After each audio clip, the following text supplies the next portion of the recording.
And it looks like we're live. I had a weird technical problem just before starting.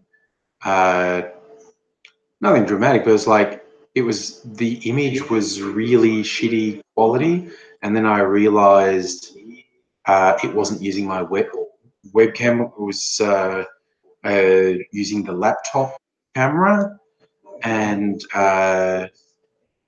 that's not what I want. And I worked out there's something wrong with the actual USB connection and a little bit of fiddling around, and I got it right. So we're here. So hi, and who's here already? Hello, Musical Aviator, David, Luke, Mystery 09, Dirk, Miss Foxification.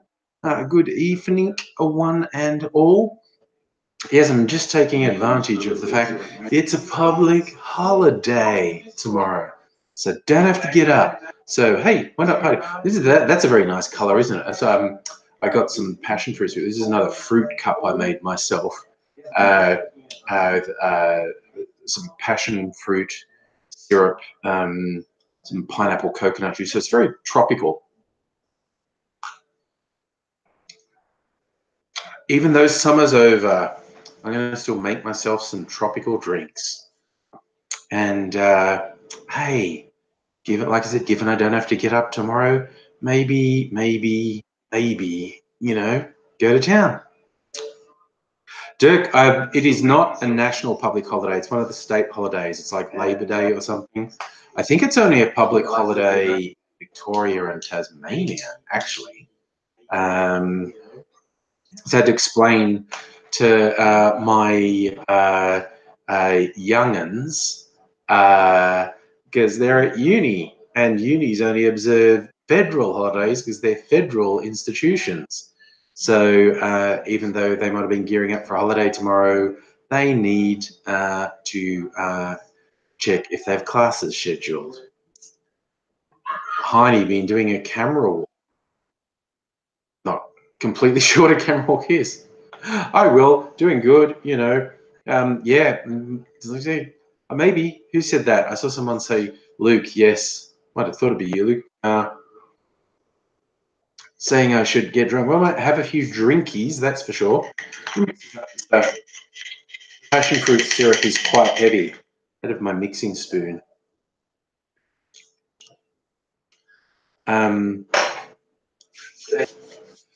Hey, Chronic, how's it going? Possibly got a little visit from Captain Morgan in here too. Honey, you were walking around taking photos. So a photo. But no, I get that. You're having a bit of a exploration. And hello, Brett. How are you going? Good to see everyone drooping in this evening. We can hopefully have a bit of fun. There's, so much to talk about, as always. So many things happen in this wild and crazy world of ours. I did go and see Captain Marvel last night, and it's good. It's really good. If you like Marvel movies, you'll like Captain Marvel. It's super good. And the funny thing, of course, one of the first things that grabbed people's attention when the trailer came out was young Nick Fury. They have digitally de-aged Samuel Jackson. And because he's like 70 now, and they've de-aged him by a couple of decades, and of course he's got two eyes. So you're wondering, ooh, are they going to show? What was funny is that there was a little hint very early in the morning. In the movie, there was a hint in the movie. They go, oh, yeah, he just hit his head. Is his eye okay? Someone asked him if his eye is okay. And they're like, ooh, are we going to show you how he ended up with one eye in this movie? Who knows? And the movie was so good, I even forgot that they set that up earlier. And yeah, no spoil. But it was basically a really engaging movie. I really enjoyed it. No, I won't do any spoilers. I was just saying that they set that up. Who else has dropped in? Gecko and Fox of Fate. Luke, Fox Fate, the thing about, well, it's going to fail because of the female lead. The incels, the MRAs, the Gamergate fuckheads, they've become rabidly obsessed with their stupidity of, anything that's pro-female's anti-male, which is patently fucking ridiculous. They sound, I've seen it done in a meme, that these idiots, these ones who complain about Captain Marvel having a female lead, or strong female characters in the Star Wars movies, or whatever. The meme I saw was them. They're Dursley from the first Harry Potter movie with his presence, going 32 white straight male leads, but last year I had 33. That's exactly who they are. Spoiled, obnoxious scumbags.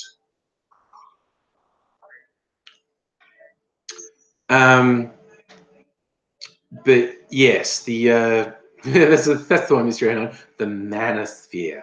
Oh my god, it's just like, it's pathetic that they expect to be taken seriously when everything they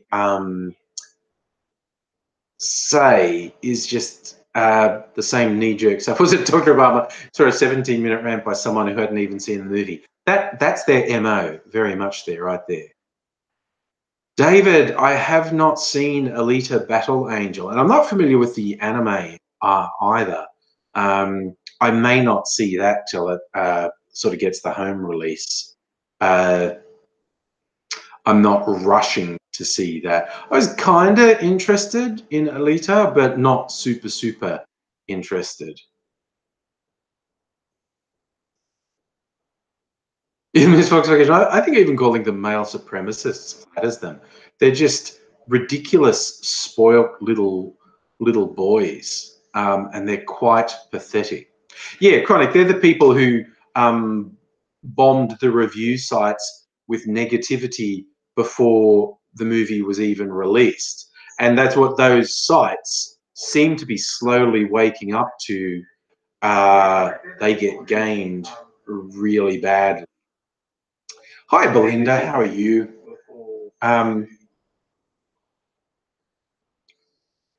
Yes, I think you're right, Fox of Fate. The poster boy for the manosphere is definitely Eric Cartman saying, "Respect my authority."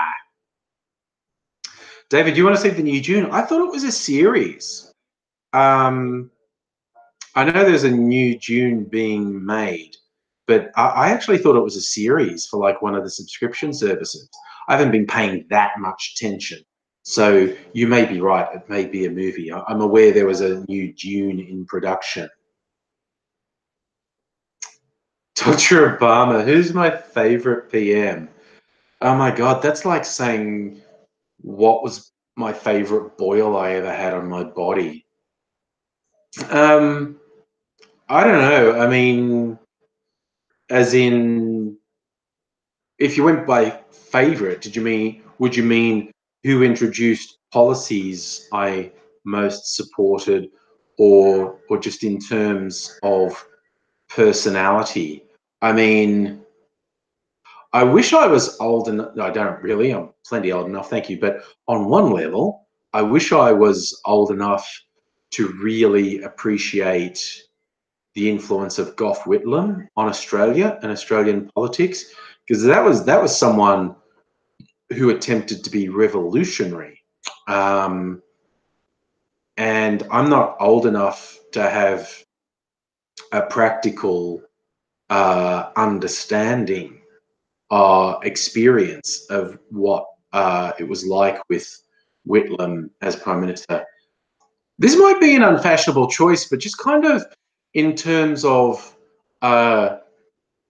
personality and the way he strode, certainly not really on a policy front, but Paul Keating, just because he was so into not giving a fuck about his opposite numbers and just shit talking them. The way Keating insulted people was hilarious. That's a really shallow reason to like a prime minister. But I did like that nevertheless. So yeah.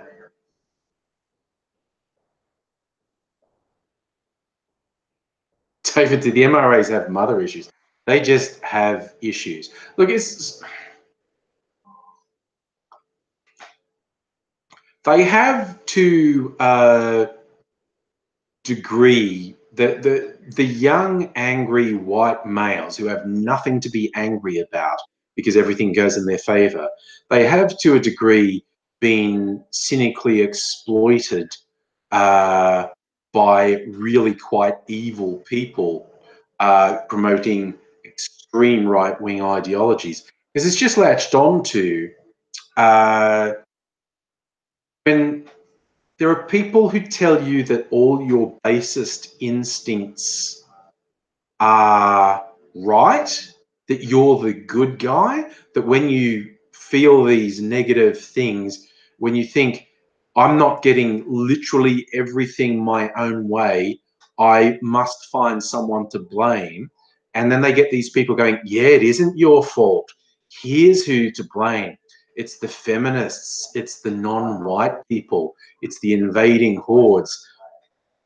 It can be very hard to resist people who tell you everything you want to hear, that yes, you're hard done by, you deserve better. The only reason you don't always have every single thing that you ever wanted is because these evil people stopping you. And it starts with simple stuff like the complaints about political correctness gone mad. It's just basically like, why can't I be a racist, sexist pile of shit? Well, you can be, but people are going to hold you accountable for it in ways that wouldn't have happened in the past.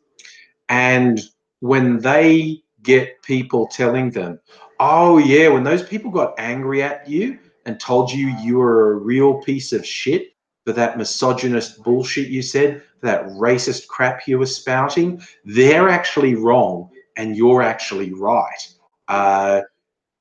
That's very seductive. Uh, and it can be very hard to resist when you're young and alienated, and people use uh, sophisticated propaganda techniques on you. Like you say, Chronic, it's literally the Nazi propaganda playbook in a lot of cases. When you're young and disaffected and feeling hard done by, it can be very hard to resist people who are using propaganda on you that tells you you're right and everyone who's picking on you is wrong. Yeah, the whole trigger thing, I mean, the simplest observation of these people who talk the loudest about, oh, political correctness is gone mad. Oh, you're triggered. You're a snowflake. It is trivially easy to set them off. It is trivially easy to say something that they find unacceptable and they'll scream blue murder about. And they're the ones who limiting speech or attempting to limit speech. They're the ones who are trying to constrain people's behavior. It's just ridiculous. Even like, you get these dumb fucks. You always see the videos on YouTube about such and such destroys feminists with logic and facts. And it's like, you look at it, and they're these silly little boys, and they're not logical. They're not using facts. They're using really quite ridiculous, outdated stereotypes. And when they start talking about science, oh God, you can hear the TV in the next room, can you? Hopefully it's not too different. I think Doc Martin's playing in the next room, actually. Mrs. Angry's watching it. when they start talking about science and facts, normally their science doesn't go beyond like primary school level. Like, but one of the things that cracked me up, and I've seen them using this argument, or it's not an argument, they just think they're being clever.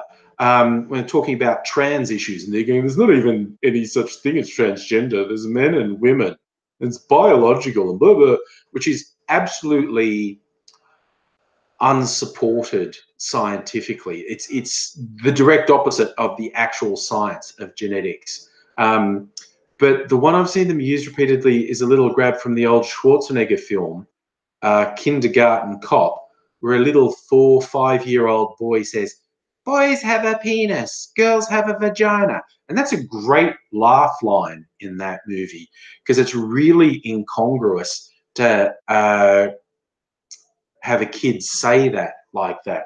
And it's a good laugh line. And I've seen them use that clip and go, oh, even a kindergarten kid knows what's what. And I'm going, you are literally asserting the level of understanding of a somewhat precocious kindergartner is the peak of your scientific understanding. You're going to literally ignore the actual science that talks about the genetic makeup of people, sex, gender, sexuality, all those things, and say, oh no, because a 5-year-old said it and I think it's funny, I think that settles the argument. It's like absolutely pathetic. Yeah, chronic. Ben Shapiro is a classic one. Destroys with logic. And he's not logical. He doesn't use logic. He doesn't use facts. He uses emotive arguments. He uses stereotypes. He uses bias. And I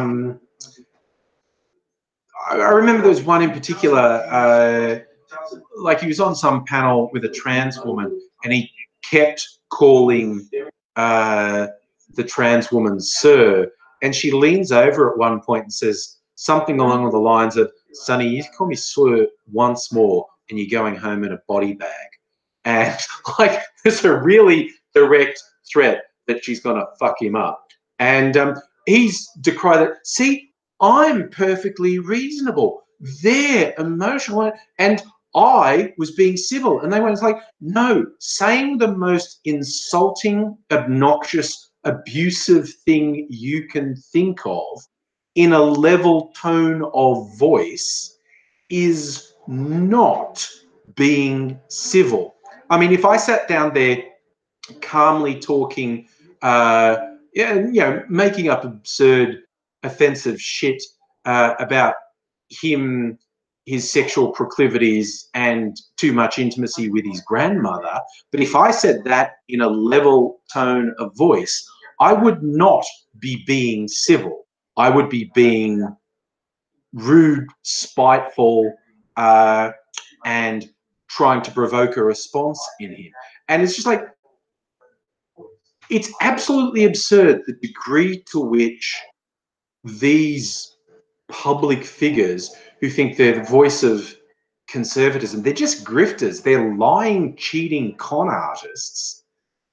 It's ridiculous the degree to which what they say is virtually the opposite of the truth. It's absolutely weird. Yeah, Glinda, it's not even passive aggressive. It's aggressive and abusive. Just because it's done quietly doesn't make it passive aggressive. And this lying little sack of shit repeatedly talks about he's always civil, and he's not. He's spiteful and insulting and abusive, but he thinks because he says it in a level tone of voice that he's being civil, and it's not. This thing, their whole shtick is just provoking a response. They don't care. Calling them out as liars doesn't matter. And this is not even on topics of opinion. I mean, there are certain things, you can argue statistics and twist them. What's that old saying? There's 3 kinds of lies: lies, damned lies, and statistics. You can skew statistics because it's all down to methodology that you use to gather statistics, and what you don't say is often as important as what you do say when you're reporting on statistics. And so there's a whole, particularly when you're talking about politics and society and sociology, there is a whole bunch of stuff that's opinion. Now, I obviously think my opinion's right, and the people who have the opposite opinion think their opinion's right. And you can argue around certain points, and you can't really say that's an unequivocal truth. It's going, this is what I hold to be true, and this is why I hold it to be true. These lying sacks of shit can't even say why they hold these things to be true, because they're just talking shit. But you can call them out on actual deliberate lies, saying stuff, absolutely fabricating, saying such and such as this when they didn't. And they know they're lying, and it's absolutely pointless to use your energy up responding to their lies, because they don't care. They never take responsibility for anything they say. This is a mistake people on the left make repeatedly. It's like, oh, I have to engage with them. Well, I have to respond to that. It's like, don't fucking let them dictate terms, because they're lying, hypocritical sacks of shit, and they'll just waste your time. It's absolutely ridiculous. Belinda, that's a nice, simple example. The employment figures. Whenever someone in the government talks about employment figures, they're fucking lying. The number they're saying is borderline meaningless. You can twist the employment figures 10 ways from Sunday, and I'm not limiting this to any political party. Anytime a government says, oh, and here's the unemployment. Well, no. Those figures are made up. They're taken from a ridiculously small sample. You talk, in many cases, they're going, well, if someone's working 4 hours a week, we'll call them employed. Unemployment is always much worse than any government ever admits. But and that's just one simple example. It's ridiculous. Chronic, you're right that a lot of the alt-right grifters made a lot of money from like Patreon and YouTube and other things, which is why I piss myself laughing every time one of them gets deplatformed. Because they're just grifters, they're just con artists, they're liars, they don't stand for anything. And I do kind of laugh when bigoted fuckwits give them money and get nothing in return. It's like, well, you deserve to be ripped off. Seriously, you chose to give your money to one of the worst people in the world, and I don't fucking care that they ripped you off. Okay? You fucking deserve it. It's like someone's still promoting a speaking tour in Australia that has various fuckwits. He's been saying Milo Yiannopoulos and Tommy Robinson and fuck knows who's people who keep getting refused entry into Australia. Don't know how their fucking talking thing's going to go ahead when they've been refused entry.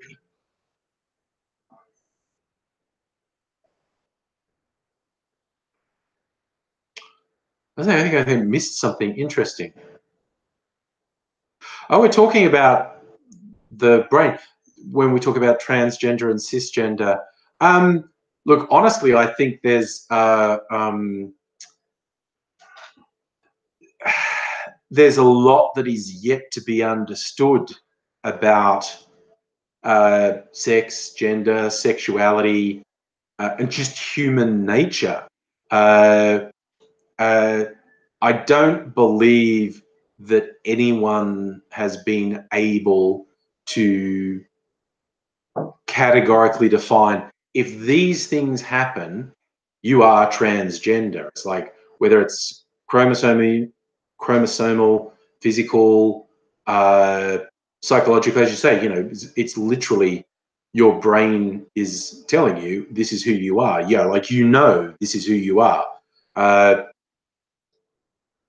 is why I try not to put too constrained a definition on anything, because there's so much we don't heard.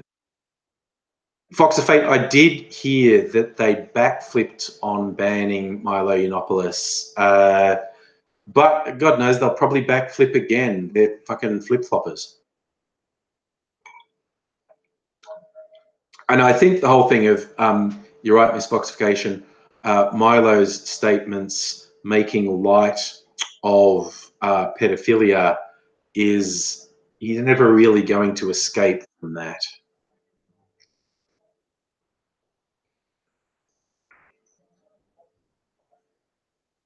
Look, David, I'm with you. Having been unemployed and underemployed at various points in my life, I get very angry at the targeting of unemployed people or people on sickness benefits, single parent benefits, any sort of support payments. I get very, very, very, very, very, very angry at people who scapegoat people who are essentially in the most vulnerable position in our society, because man, the real fucking criminals at the top end of town, and we keep getting shown. I don't even just mean on a moral, philosophical, or political sense, although I do think that they're fucking bandits who exploit capitalism for their own gains. But we get shown repeatedly, the richest and the big companies and their cronies in the government are straight up criminals. They're breaking, if not the letter of the law, very much the spirit of the law. As just they're bad people. They're very, very bad people. It's like the Banking Royal Commission that exposed just endemic fucking criminality in the financial services.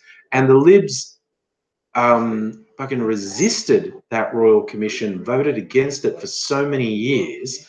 Oh, it's just political grandstanding, it's scapegoating, isn't it? And then an impartial investigation showed that the banks and the other financial institutions were just a bunch of fucking criminals. Ugh. Oh God, yeah, Fox of Fate, the cashless welfare card. That's just class warfare. That work for the dole, the cashless welfare card.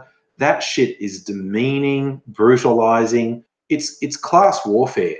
It's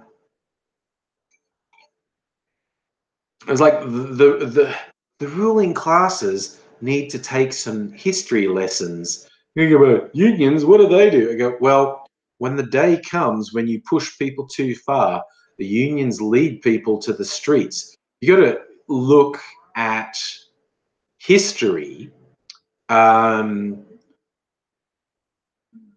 The workers, the unions, they paid in blood for basic rights, and the factory owners and the bankers and whatnot literally murdered people who were fighting for basic rights.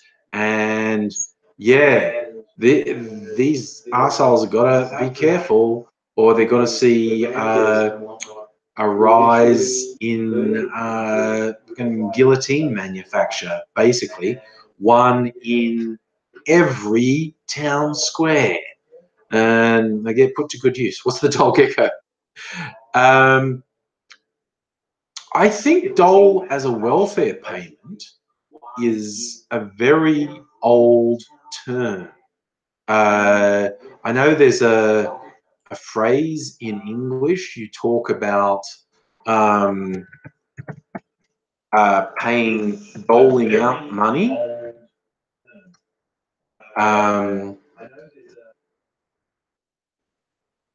Okay, there's a definition that says it's Old English, Germanic, related to deal, and it's about distribution of charitable. From Middle English, it had the sense of distribution of charitable gifts. The sense of unemployment benefits dates from the early 20th century, according to this particular thing. So it's been a charitable or welfare payment for some centuries, and specifically tied to the idea of unemployment benefits since the early 20th century. So there you go.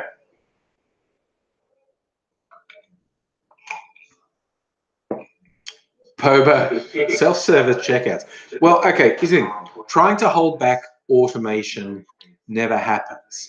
You know, Ned Ludd and his followers throwing monkey wrenches into the gears on the machines that were destroying traditional weavers' jobs. It never works. Fighting against automation never works. It's. I mean, okay. Look, I'll do the unpopular with lefties opinion about self-service checkouts. First, you're underestimating how much I hate interacting with people. Second, checkout operator is not a great job. It's a job, certainly, not a great job. But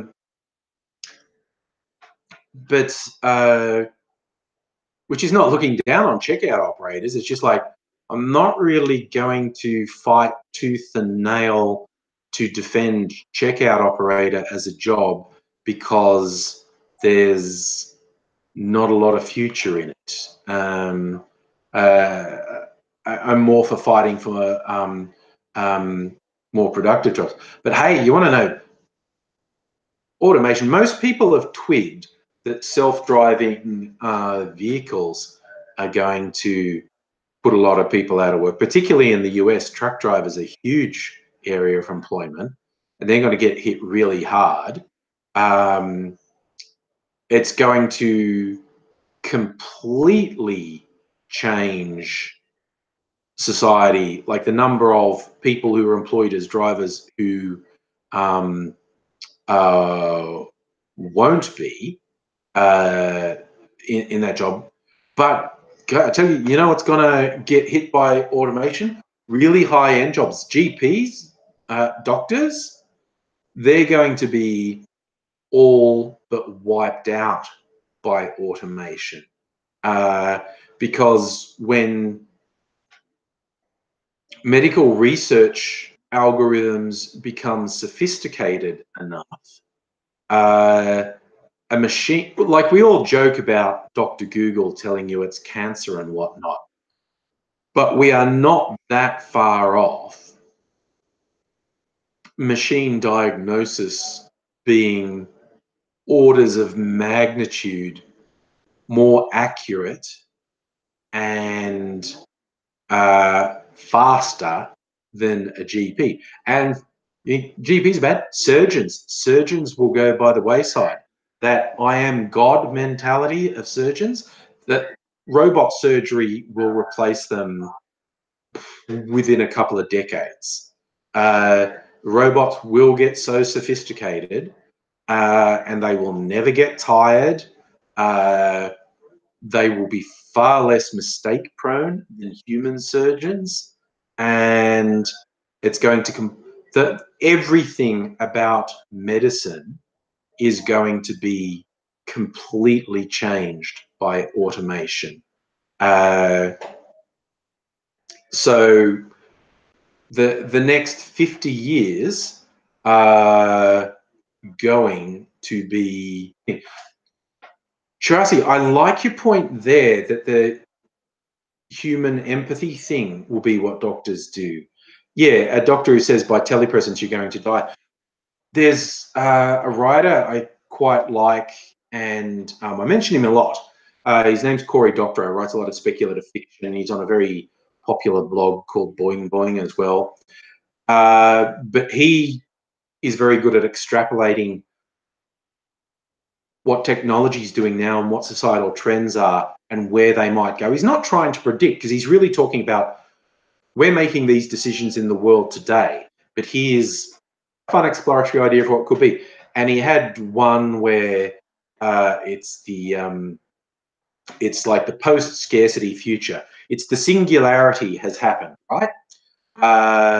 We can synthesize anything, any food, whatnot. So money becomes meaningless. So entire economy is based on reputation, because money is meaningless because you can manufacture anything, including bodies. Like if you get sick, and you don't even have to be seriously sick, because you can just download backups of your brain every day.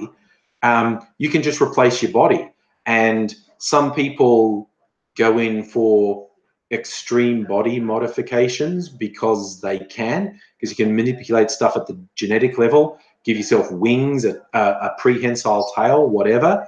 And other people just don't want to be sick. Like if they even have a cold, rather than trying to treat the cold, they'll just retire that body and download into a fresh one. And you only appear as old as you want to, because you can regenerate a body anytime you want. And one of these things, there's one guy, he has he has a bit of a problem. He's basically, because from setting off an electromagnetic pulse, he's fucked the ability for his body to do backups. Now he can just do backups from a couple days ago, but for one reason and another, he doesn't do that. And he's with a doctor, and the doctor's saying, well, you know, we checked, there is no treatment. We can't repair the pathways that would let you connect to a backup. But, you know, you've got a backup from just 2 days ago. Go and use that. And the guy's really frustrated because he doesn't want to lose that couple of days. And the doctor's getting quite exasperated with him and goes, wait, and his friend says to him, why the fuck are you dumping on that guy? And he's a doctor. He's meant to help me. Dude, he's like an actor. Like there are no doctors now. The machines do everything. That guy's job is to sit with you and hold your hand and sound empathetic and then tell you what the machines are going to do. Machines aren't good at being empathetic. Like he's even had his body modeled to be the right age to seem like an authority figure. Like he's about 50. He's got just the right amount of wrinkles. He's still very robust, but he's a bit worldly and experienced looking, which is designed to reassure you. Stop giving him grief for not coming up with a better diagnosis, because he doesn't do the diagnosis anyway. The machines do. He's just an actor who's supposed to make you feel good about it. And that's where the future is. Being empathetic to people, because people's interactions are going to increasingly be with machines. So if you're very good at being empathetic to humans, that'll open up opportunities for you. Gecko transhumanism is a part of it, yes. Shirazi, I didn't say backups of the brain was a realistic, and that's actually, you raised that fun one. A teleporter is a suicide machine. If you've never heard that idea, we're talking about the Star Trek transporter, basically. What the Star Trek transporter does is disassemble you molecule by molecule and then rebuild you at the other end. And what a lot of people have posited is being transported in every practical sense kills you. It destroys you on a molecular level and creates a copy at the other end. What's at the other end isn't you. It thinks it's you because it has all your memories, but it's not. You're dead. You got disassembled. You were destroyed at a molecular level, and a copy of you came out the other end. So that is a fun sort of philosophical argument you can have about Star Trek transporter technology. Is it really you, or does it kill you every time you use it? The same thing. A backup of your brain is convinced it's you, but is it really you?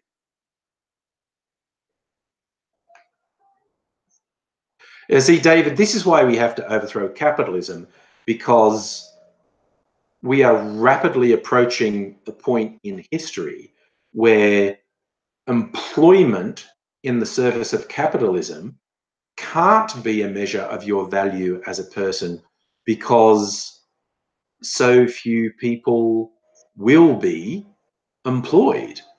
It's just weird, yeah.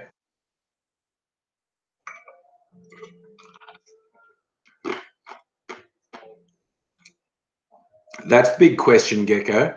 If you're religious, you'd be very opposed by these regeneration things, because what about your soul? How many versions of you are there in the afterlife? And in fact, that's in the Cory Doctorow book, which is called Down and Out in the Magic Kingdom. Religious fundamentalists objected to the whole idea of regenerating your body because you'll lose your soul. And so in the early days of the revolution, the post scarcity revolution, there was a lot of religious objection to the idea of regenerating bodies. But then it got to the point where anyone who didn't believe in regenerating their bodies died, so they weren't a problem anymore. Yes, Mimsy's here to love you all. Miles, okay, capitalism, what's wrong with it? Okay, capitalism as practiced in the world today is basically pure evil. Much as you can cite, you know, communism as practiced in Soviet Russia and communist China as pure fucking evil. But if you, in terms of capitalism, if you mean fair rewards for the value you provide society, that's one thing. But when you look at wealth disparity in the world, the perversion of capitalism in the world is purely evil. It's indefensible, essentially. Where you look at people suffering and dying unnecessarily while other people, like, you know, when half a dozen people have the same wealth as the poorest 100 million people on the planet, that's a sign that we should be dragging people into the streets, as far as I'm concerned. Sekiko, you sent me a retweet. Guy gets attacked by a Roo after landing with a parachute. Yeah, kangaroos will go you. Oh my God, you just remind me what a lot of drone pilots in Australia are finding out. And even some ultralight flyers, like, you know, the hang gliders that have motors on them, wedge-tail eagles, which get quite large, it's Australia's largest bird, the wedge-tail eagle, very territorial. And drone pilots in particular, in areas with wedgies, have realized wedge-tails will just do this death from above thing and just snot their drones.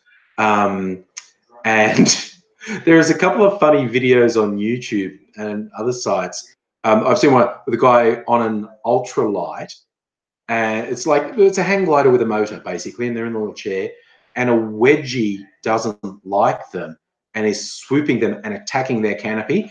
And at first, the guy's laughing like, "That's hilarious. That wedgie really doesn't like me." And then the penny drops. That wedgie is plenty big enough and plenty strong enough to shred his canopy. And if that happens, he's gonna fucking die. And he's suddenly like, "Oh no!" And he's going to lower and lower altitudes to try and get away from the wedge-tail eagle. But the switch is funny because at first the guy's like, "Oh, it's funny, that's cool, the wedgie doesn't like me."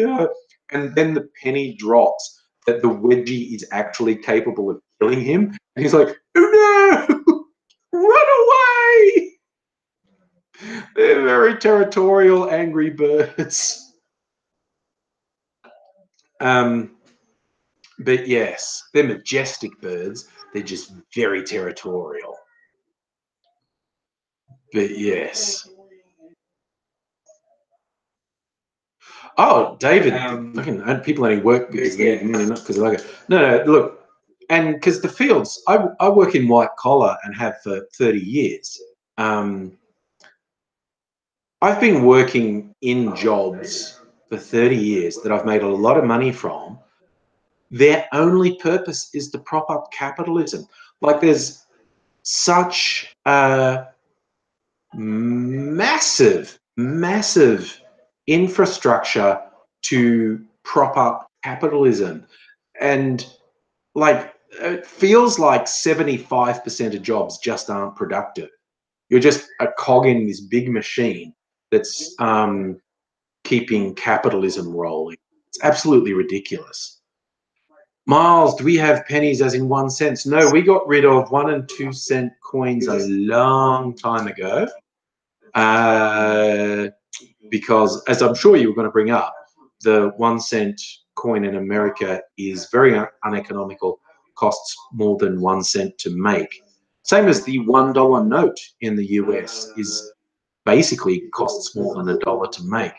Well, actually, I don't think that's strictly speaking true, but we also got rid of $1 and $2 notes with $1 and $2 coins a very long time ago, because it's basically makes economic sense.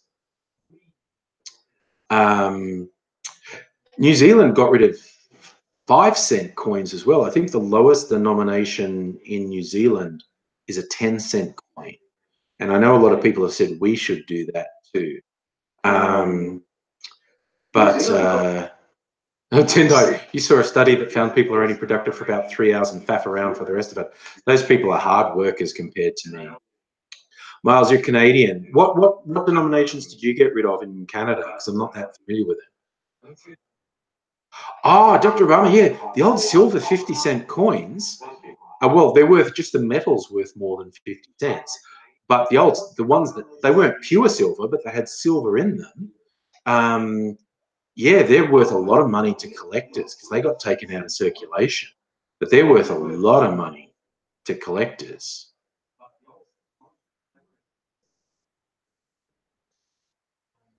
Yeah, do. Well, see, a self-employed tradie, that's a productive person. People in manufacturing, that's productive. People in proper service industries, particularly like health industries and whatnot, they're productive people. 90% of people in offices, not productive. You're literally just propping up capitalism. It's so inefficient. And yet the people at the top still somehow manage to squeeze billions of dollars out of the system.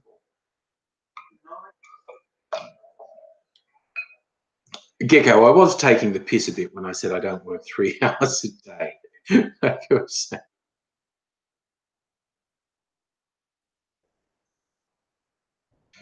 Yeah, David, I can see making bricks would not exactly be a lot of fun. Linda, you got a big sneeze from the other room. That happens. Mr. 09, you're saying it costs 7 cents to make a 5-cent coin. Yeah, we will get rid of them. Yes, musical air he's saying pilots are only of use at takeoff and landing. The rest of the time is all automated. There was a movie, wasn't a great movie. Oh God, it's ages ago, probably at least 10 years ago. I don't know. Had Billy Bob Thornton and oh God, what's his name? Was in John Cusack. That's who I was trying to think of. John Cusack and Billy Bob Thornton were the leads in it. It was called Pushing Tin. They were air traffic controllers, and they really belittled pilots. They were just like, pilots are morons who push buttons. It's actually the air traffic controllers who steer the planes around and keep everyone safe.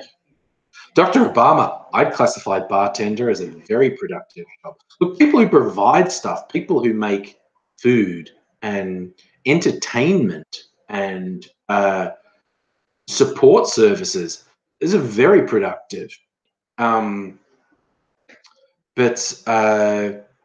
Yeah, I mean, I can't help thinking, having been a white collar worker for 30 years, so many of the jobs are such bullshit.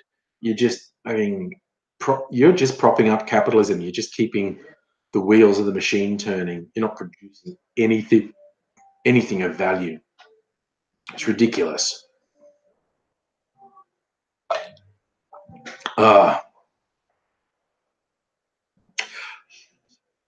Yes, Dave.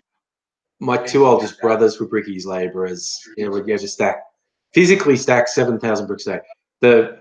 The physical work that people on building sites do, whether it's like house building or like office tower building, physical work is so demanding. It's just like, wow.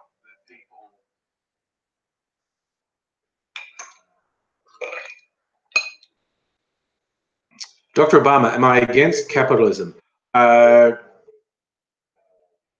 What we term capitalism in the modern world is a criminal enterprise as far as I'm concerned. It's as simple as that.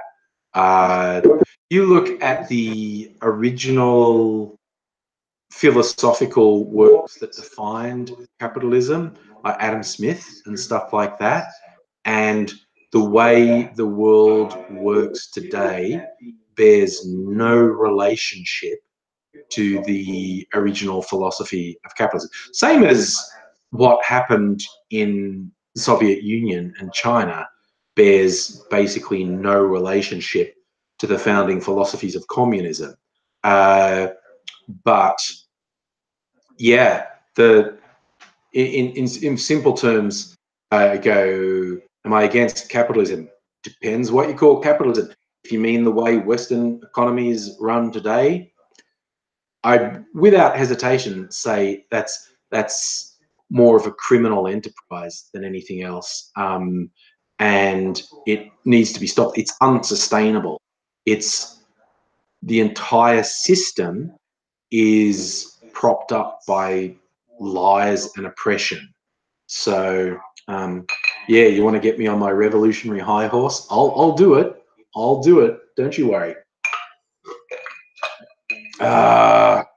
Yes, and as I said, I don't have to get up tomorrow because it's a public holiday here. That's one of the reasons I'm doing this. I'm going to make me a taipan cocktail, the one I invented the other night because it was super yum. I just need to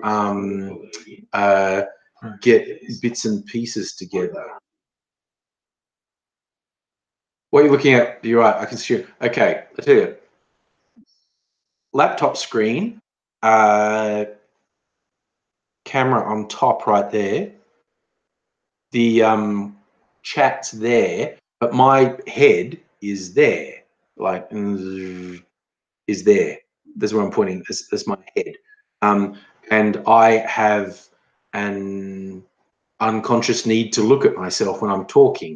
I can, if I work really hard, I can just look at the camera, so I'm like, looking you in the eye, as it were. Don't want to do that, but I always have this urge to see where I am, and that's why I'm always looking away, because I'm looking at the image of me. Very hard to not do it. So yeah, and if I'm looking over here, I'm looking at the chat. Sometimes I look there. Miles, what's the holiday? It's Labor Day, I think. Speaking of smash the state, go unions, it's Labor. I think it's the Labor Day holiday, which is on different days in different states in Australia. So I need to get some pieces together to make this cocktail. Let me. Okay, so my cocktail shaker and the glass I want to use are over here. Okay, now we need to get the ingredients. So that's absinthe and bourbon. Yikes, something fell over there. Absinthe, bourbon, lemon juice. Lemon juice. I'm going to put some egg white in it, even though it doesn't get foamy. It's silky. It's mouthfeel, as the food people go. Oh, I need some ice too. Big old block of ice for my tiki mug.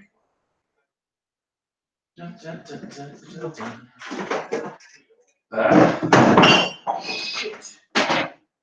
Something fell off. Didn't break though. This is a really heavy bottle. Well, that doesn't happen very often. That was a bottle of vodka that fell off there. A 1.75 litre Costco bottle of vodka. Didn't break though. That's all I care about. All right.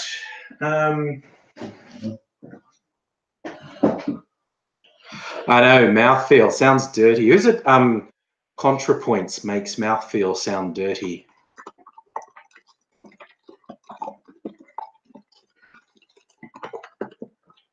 All right, so. Oh, my measuring jigger. Oh, and I need the cherry. That's what makes it. That's what makes it a taipan. That's the little bit I added. So this is basically, so I found out from a little cocktail guide from a bottle shop, if you add a splash of absinthe to one of my favorite cocktails, a whiskey sour, they call that a rattlesnake. And whiskey sour is often decorated with a cherry, like a maraschino cherry or a glacé cherry. And I didn't have one of them, but I did have some cherry liqueur. So I thought I'd put a splash of that in. And that worked really well as a flavor. Decided I liked it. Might even put a bit of...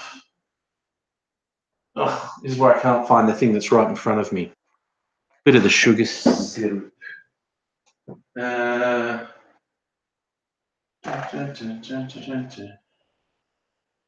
That's what I want. All right. So many ingredients. Okay. Right. So now I'm ready. Oh, is that where ContraPoint's mouthfeel line comes from? The Traps Are Gay video. Alexander, I don't usually do a Sunday night stream. This is because it's a public holiday tomorrow. So I'm going to have a few drinks with you. I'm just making one. Yeah, all right. I'm going to stop scratching you, Mimsy. I'm going to make a drink. I make a drink if I'm scratching you. Yes, you keep hearing me say the Muppets theme. All right. I'm going to do a little bit of sugar syrup. Use agave syrup. Costco. It's actually a nice syrup. Okay, egg white. That's my cocktail making music, the Muppet theme. It's time to meet the Muppets on the truth. Geez, I hope content matching isn't that fussy that it actually gets me humming the Muppets theme. Right, so we want to do Bourbon. Yeah, look at the huge jug they give you at Costco. Which I've had for a couple of months, I've almost used it. Maybe you need to go back to Costco.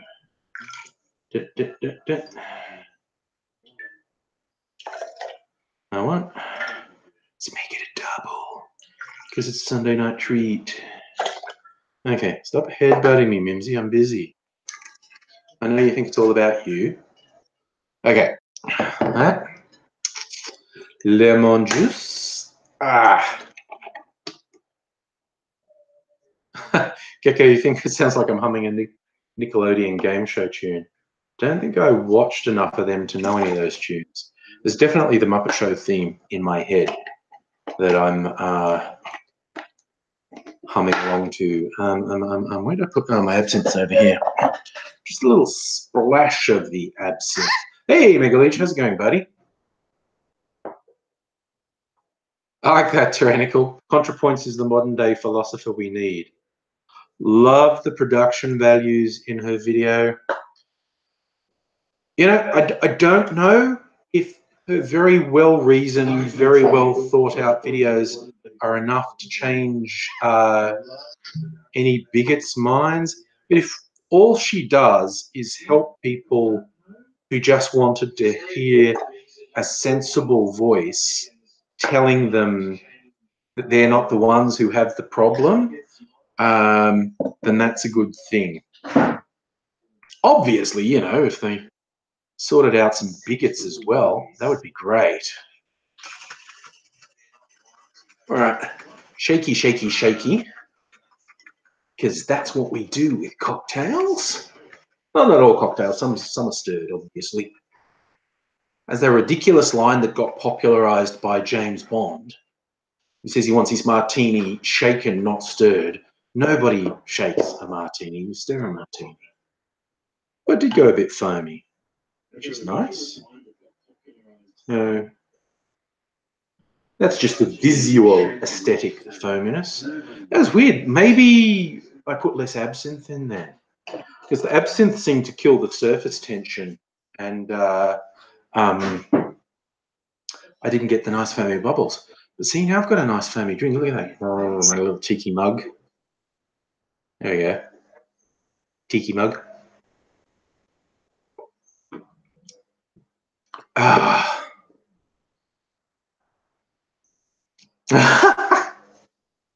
Megalicia Chrome stopped playing YouTube videos, including this live stream. So you're on Microsoft Edge. Wow. Okay. Tranico. Look, it is an interesting thing that telling a story that connects with people often is better at convincing them than a whole truckload of objective facts. Yeah, and I don't think there's anyone who's really innocent of that. You like the shirt? That's an old T Fury shirt. The Nightmare Before Christmas characters with Day of the Dead sugar skulls.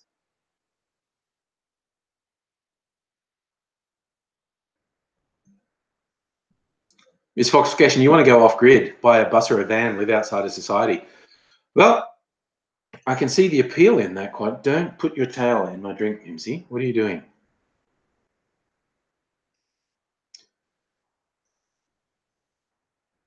You're talking about the post-truth era. The weirdest thing to me about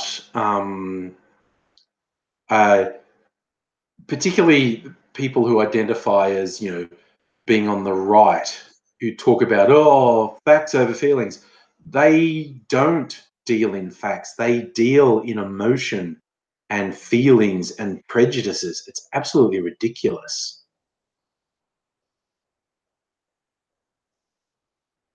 Miles, what do I think about the controversy about Tommy Robinson? What controversy? There's a few things you could be referring to. He's a lying, bigoted, thuggish sack of shit who should be in prison. He grandstands his own bigoted political views, claiming to be talking about, I'm just exposing pedophiles. You can't expose people who are already on trial. It's just, he's a liar, a hypocrite, a bigot, a self-promoter, and he should be in jail for contempt of court. That's right, Tommy Robinson's a fake name as well. His real name is, was it Stephen Yaxley Lennon?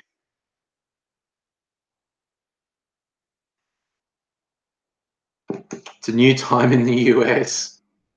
But it's just past midnight in the US or something. I'm not sure what you're referring to. Is that a bird or a bug, Mimsy? I heard it too.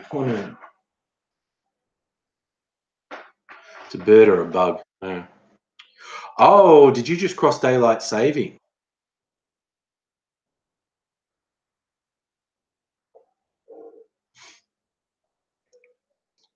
Shazzy, yes. We were talking about the Milo Yiannopoulos drama. He was initially banned entry into Australia, and then some on the extreme right rose up in protest, and the government capitulated, and they'll probably capitulate again to people going, no, he really should be denied entry.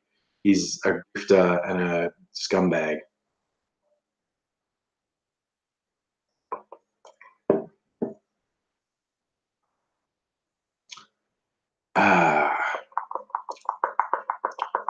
Are you getting hit by daylight saving time? Is it so? It'll be, how's it work? It'll be going back. No, you'll be going forward an hour, won't you? In the northern hemisphere, you'll be going forward an hour. Start of summer. I'm not sure when we get the daylight saving switch back. Aussie, yes. It's just like the government doesn't realise by default, if Pauline Hanson's saying something, you should think long and hard before going along with it, because there's like a 99% chance if Pauline Hanson is saying something, she's wrong. She's doing the wrong thing. I like daylight saving, which I know is not a particularly popular view, but I love having the extra hour of daylight at the end of the day in summer. Like, you know, when it doesn't get dark till fully dark till like 9:30, 10 o'clock, I really enjoy that. So, yeah, that sums it up, Miss Foxification. How do you know if Pauline Hanson's being racist? Her lips are moving. Trying to think. I was actually interested. Daylight saving. Wait, why did it default to 2017? Why would it do that on 2019? Okay. Sunday, 7th April. So roughly a month, 4 weeks, exactly 4 weeks from today. 4 weeks from today, our daylight saving ends. So that's good to know. Yeah, it's funny how what's normal to people at different parts of the world. You know, like if you lived on the equator, you get 12-hour days, 12-hour nights. If you live in Northern Europe, you get really short days in winter and really long days in summer. And, you know, in Australia, we're like a happy medium in Australia.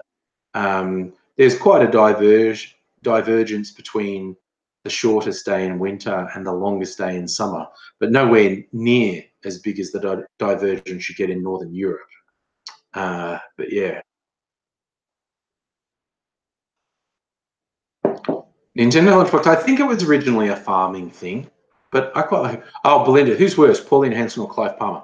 Pauline Hanson, because she is actively racist and her base motivation has always been racism. What are you doing, Lindsay? What's going on?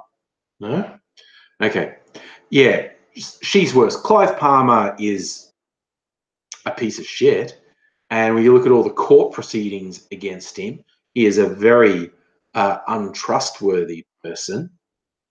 Is a shameless self-promoter and self-aggrandizing. He's awful. There's no question, but Hanson's worse because she is at her core extremely racist, and she validates and empowers racists, ultra-rightists, straight-up Nazis and fascists. So, yeah, tyrannical. Palmer's cringeworthy. He's very embarrassing. His really embarrassing attempts to latch on to the slogans of Trump has been universally met with embarrassment, really.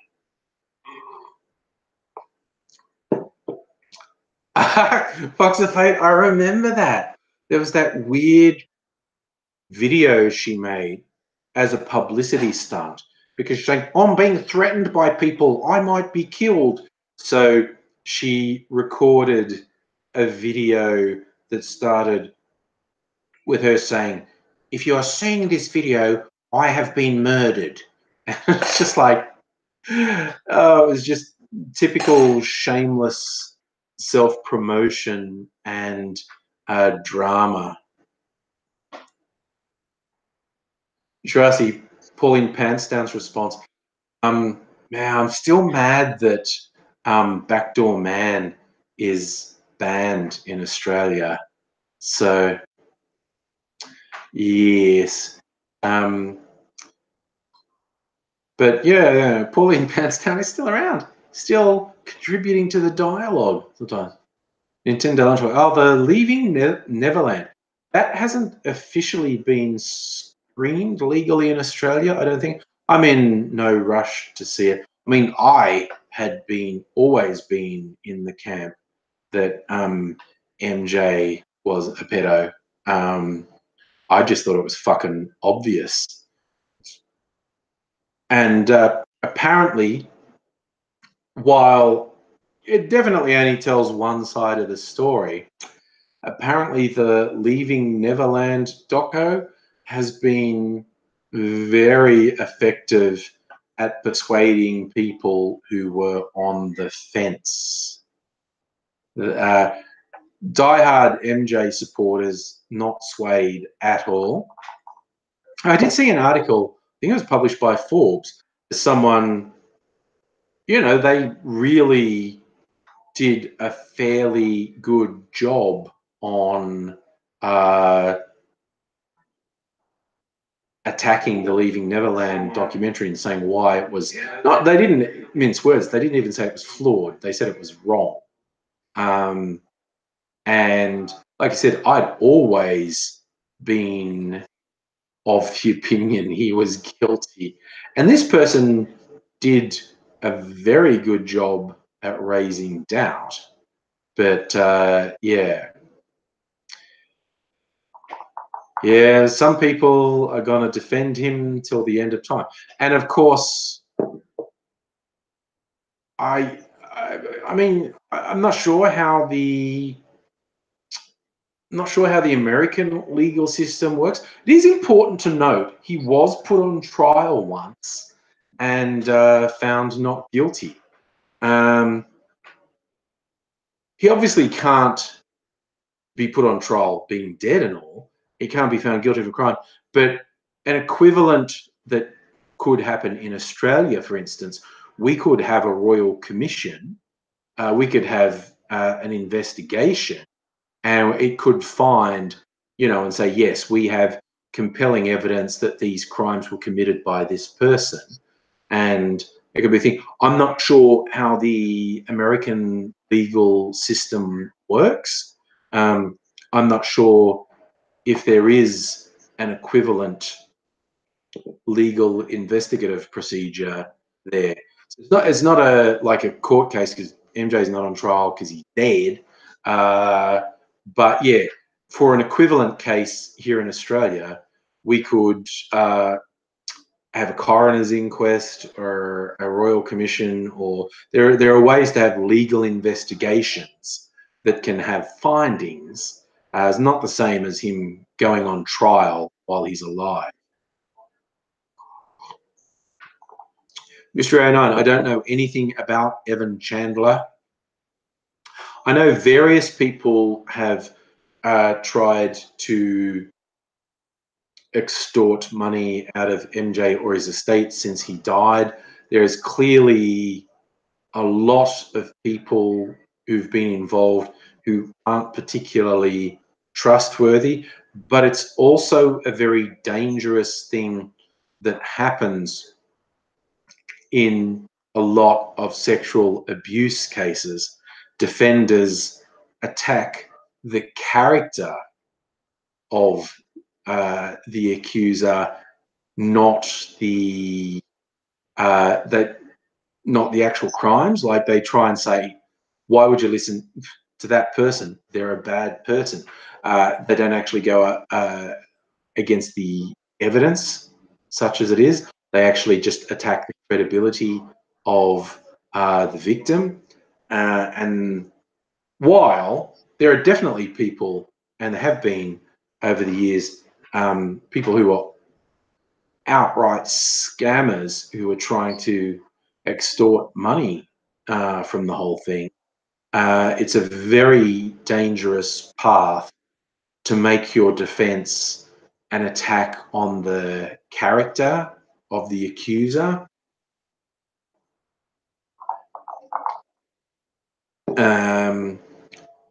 Yes, but I mean, who knows? I think it is very difficult to say anything with real confidence about him. And like I said, I'd always assumed he was a pedo. There was just too much. There was too much going on. I was like, really, really, all that going on, but no actual sexual abuse. Okay, sure. Hmm. Luke, what's my next video going to be? No idea. But all things being equal, AZ might be over tomorrow. And if he is, we might make a video on a story I saw that people talking about computers being trained to evaluate human emotion by reading facial expressions and micro expressions. There's a belief like this is going to be a huge industry, and within about 5 years, computers will be better at reading human emotion than people are. And I actually think that's perfectly plausible. I don't think it's a done deal, but I think it's plausible. Namely, and this is why I want to bring AIDS in, because he's Aspie, and when he had a diagnosis and he suddenly understood, okay, this is why I had so much trouble with people all these times when the diagnosis was explained to him, which I think was in his early 20s. Oh, that's why. That's why I've had all these problems with people for so many years.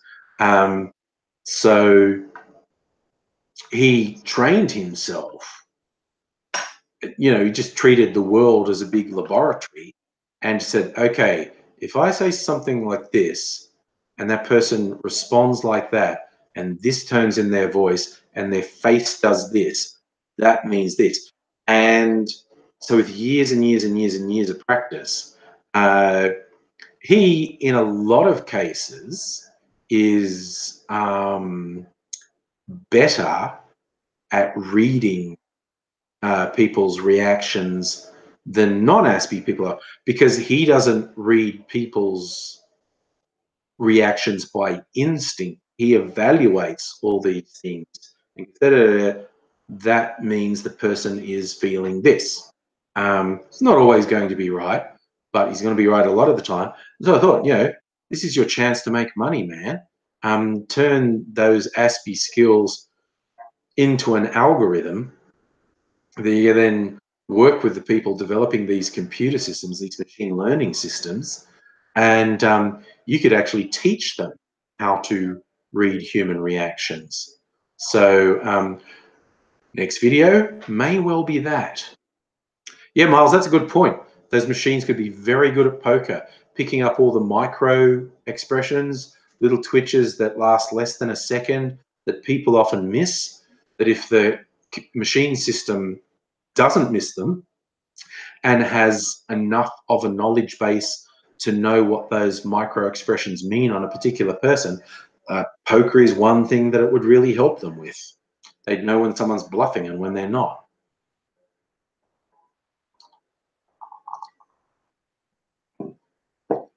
Nintendo Lunchbox. Kelly thoughts. He's a piece of shit and needs to be in prison forever. It's a fucking crime that he hasn't been called to account before now. Now he's being called to account. Put him in jail, throw away the key. He's an awful person. Misfocation, think smart glasses, yes. Augmented reality devices. That's where it'll come in big time. That's why I almost want to do a sketch about it. In the future, with your smart glasses, reading your partner's micro expressions. It's like, it's the running joke with men not understanding women's emotions. Like if a man asks a woman what's wrong and she says nothing, he goes, okay, which is a mistake. You do like a comedy sketch about a guy with a augmented reality glasses and an earpiece, and he's saying to his partner, what's wrong? And she says nothing, and the whole radio goes, no, that isn't right. She's really pissed off. There was a tiny twitch in the corner of her eye and a minor inflection in her voice when she said nothing. Something's really wrong. and dumb guys being fed information. It's like, no, something's very wrong here, dude. Something's very wrong. But of course, then you'd get a whole bunch of different react. If everyone's got, smart glasses reading the reactions of the people next to them, there's going to be this whole different set of reactions where everyone blanks out for a second while the computer talks in their ear and tells them how it's assessed the other person. So interactions are going to get very weird. Like, it's like, hi, how are you? I'm fine. Oh, okay. Is everything fine then? Yes. It's be weird.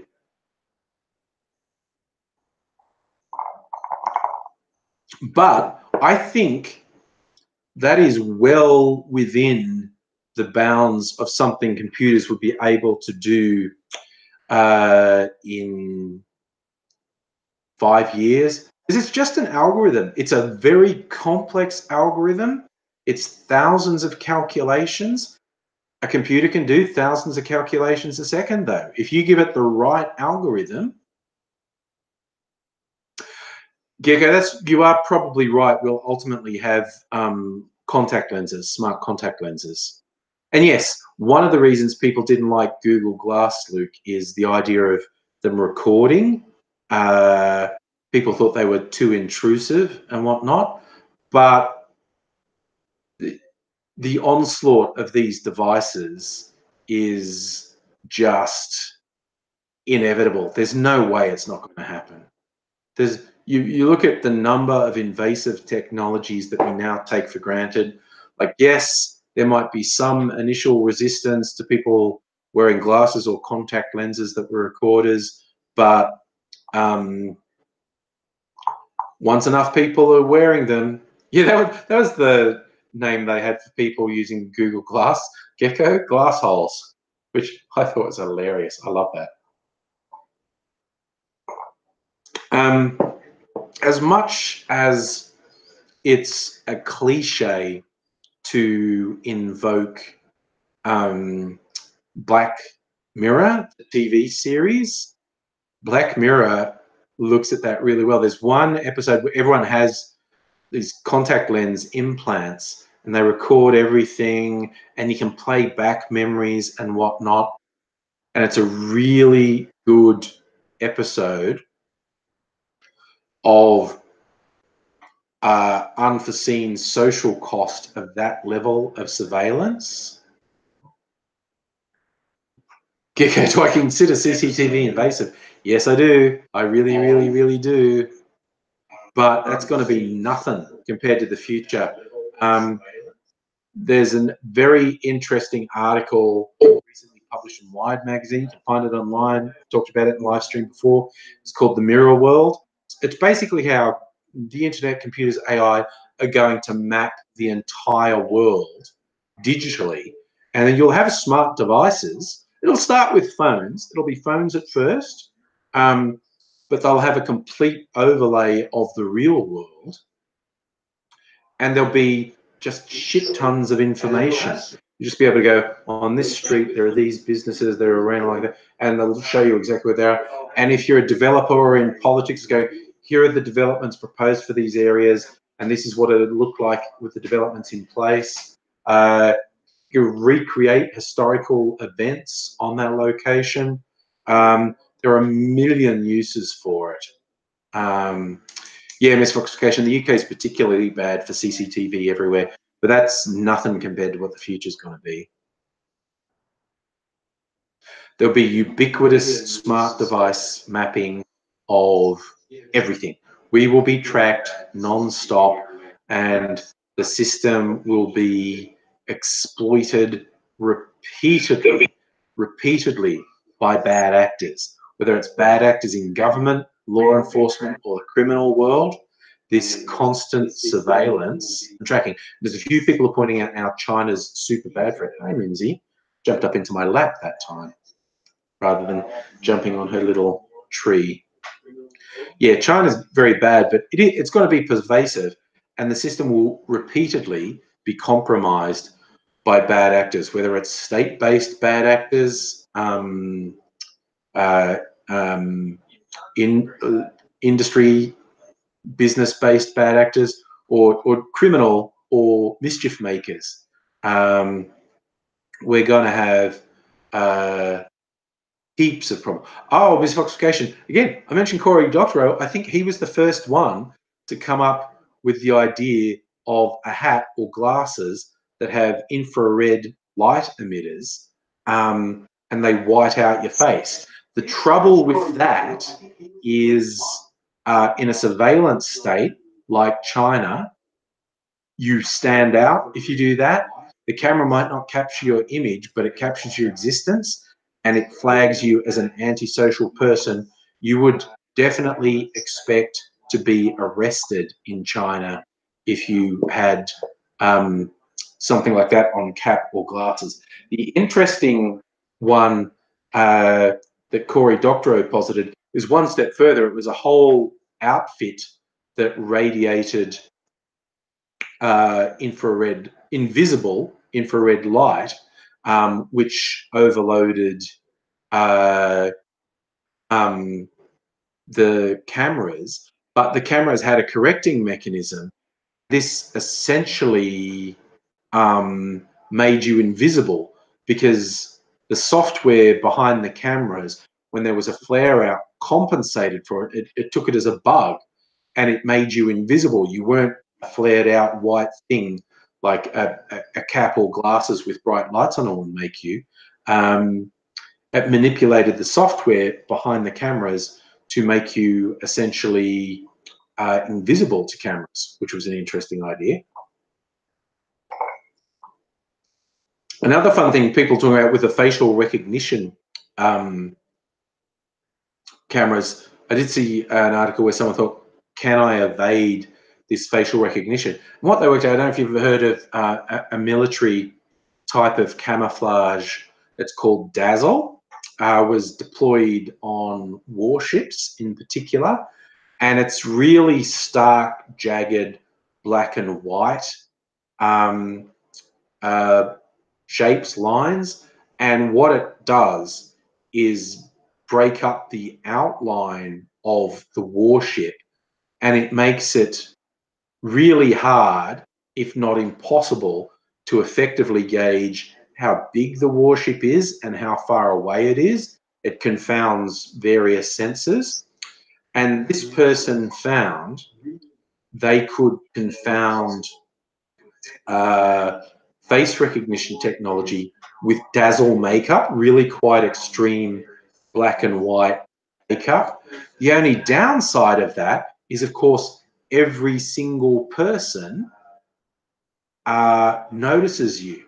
Like, you might be evading the face recognition technology on the cameras, but because it's such bizarre makeup to be wearing, every single person on the street notices you. Mimsy's just decided to sit on my lap now. You should sit up on your table. Everyone likes seeing you. Oh my God, she's so sooky. Oh, you're such a worry, Mimsy. What's going on? What have I got? I'm gonna look at a recipe because I got a thing called a shrub, which is a type of cordial. And I think like drinking vinegar is the base of it, and it's blood orange flavored, which is a flavor I like. I'm gonna see if I can find a recipe for a cocktail. Blood orange shrub cocktail. Okay, what does it tell me I should make? Champagne. I don't want a champagne cocktail. Ooh, that's the actual product. It's just telling you how to make the actual shrub. I want a cocktail, not how to make the shrub. I've got the shrub. Remember when that's what people used to call George Bush Jr.? Call him the shrub? More results. Shrub mix, shrub cocktail. Ooh, gin and triple sec. Okay, that's got potential. Let's see what this is. Where's the recipe? Shrub cocktail. Oh, a bunch of slow loading ads. Okay, sugar, salt, cranberry, simple syrup, bitters,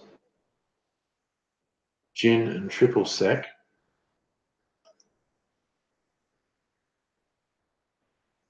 So I think maybe I'll just do a gin one because that's a neutral sort of thing. Well, there's a whiskey one here. What does it say to do for whiskey?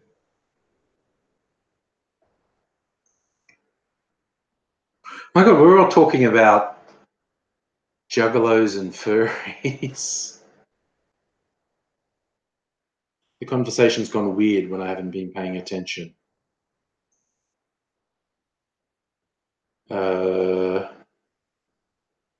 where's the recipe on this one?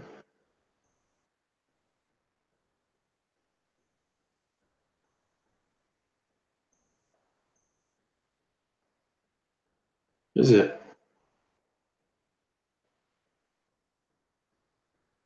Something easy and good. All right. Combine the shrub with whiskey and stir. Okay, it's pretty, okay. Well, I'm gonna I think it's funny that I think it's gone weird. Please clap. That was Jeb Bush. Oh my God, that will. I mean, people will probably forget it, but that will live on in my memory as one of the funniest, most pathetic moments in world politics. Jeb Bush saying, "Please clap." That was hilarious. Bitters, Gecko. I have so many flavors of bitters. My lime bitters. Got just standard Angostura bitters there. I've got cranberry bitters. I've got a tiki bitters.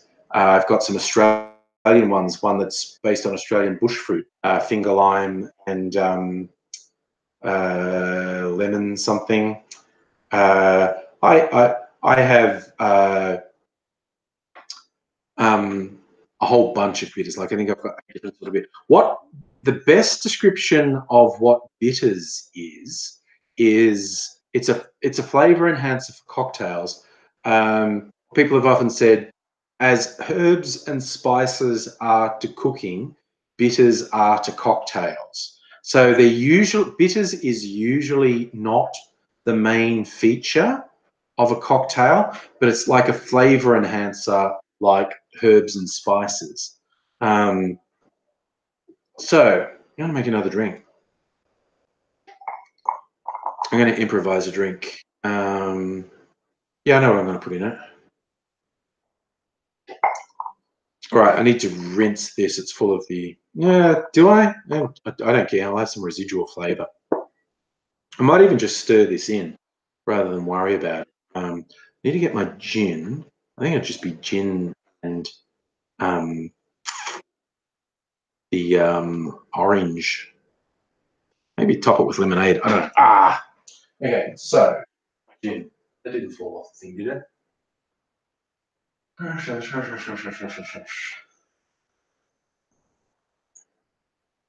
That's my blood orange. Dun, dun, dun, dun, dun, dun, dun, dun, dun. Oh God, did the gin fall off when the vodka fell off? I'm just going to go out a shot. Ow, my knees. Ow, my knees. Ow. God damn it. All right. God damn it, my knees are so fucked. Okay, I think I'm with vodka. Vodka. And this. Vodka and blood orange. See what this tastes like anyway.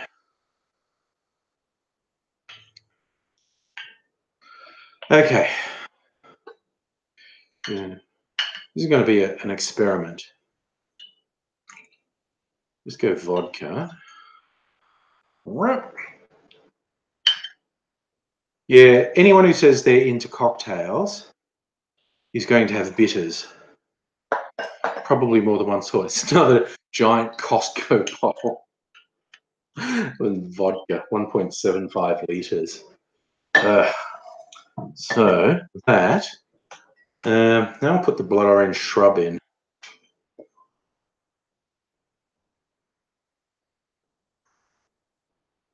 And see what that tastes. This is an experiment. Oh, Gecko, my knees are so fucked. I'm like going to see a physio about my knees. Yes, as the saying goes, too old for this shit. Yeah, it's only absolute. I don't. Wow. Okay, that needs something else. I'll taste it and try and work out what.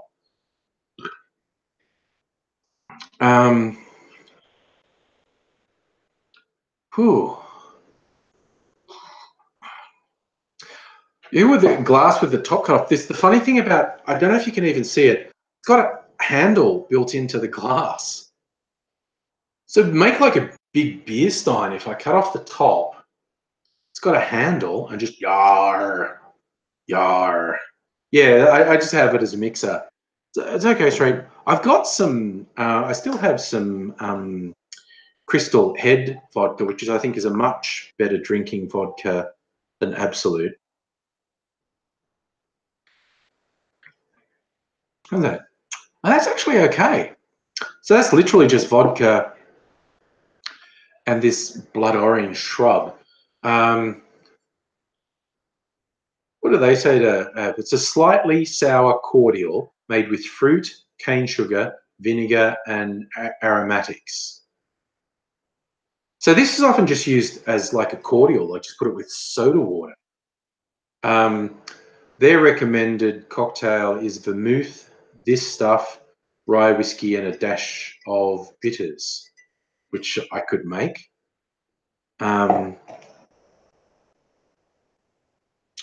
But this is okay. This is literally just vodka and the blood orange shrub. Miles, you're a vodka fan. Yes, my autofocus keeps twitching. It is a bit too. I can actually fix it at a certain thing, but I haven't bothered to. Yeah, sure. I see. You can be fooled when you're young into thinking you know what vodka actually is. I remember I actually worked with a Russian guy a couple of years ago, Evgeny, and there was drinks days. Yeah, it was like Friday at work, and they put on all these drinks, and they were for like vodka cruises, like those horrible premix things. But you know, they're sugar and stuff, and they get you drunk. And there was a big sort of tub of ice with these vodka cruisers in it. And I foolishly said to my Russian coworker Evgeny, and just went like, "Hey, look, you know, just like home, vodka drinks." And he just looked at me and just in a very Russian way went, "It's not vodka. You come to my house. I show you vodka." It's like, sorry, Evgeny. I will no longer refer to this as a vodka drink. I will refer to it as insult to Evgeny's cultural heritage. So it's like,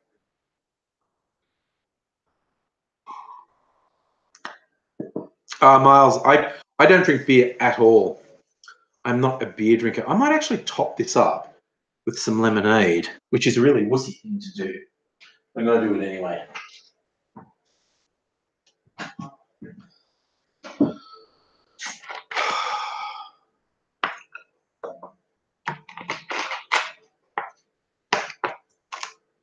All right, go there, lemonade.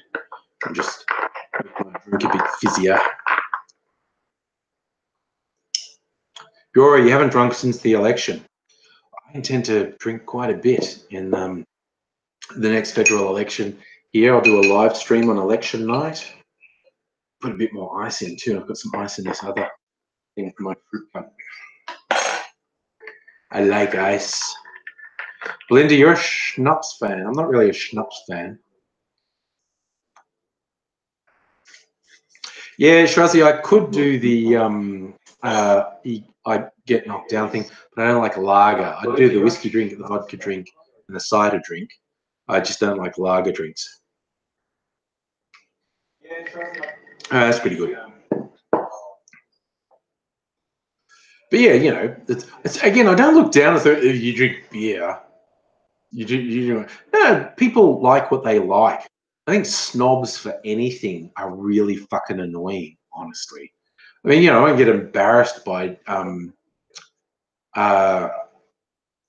someone drinking vodka cruises or Bacardi breezes or something, which is like, you know, you're obviously just drinking that to get drunk. Who doesn't, you know, and that's fine. It's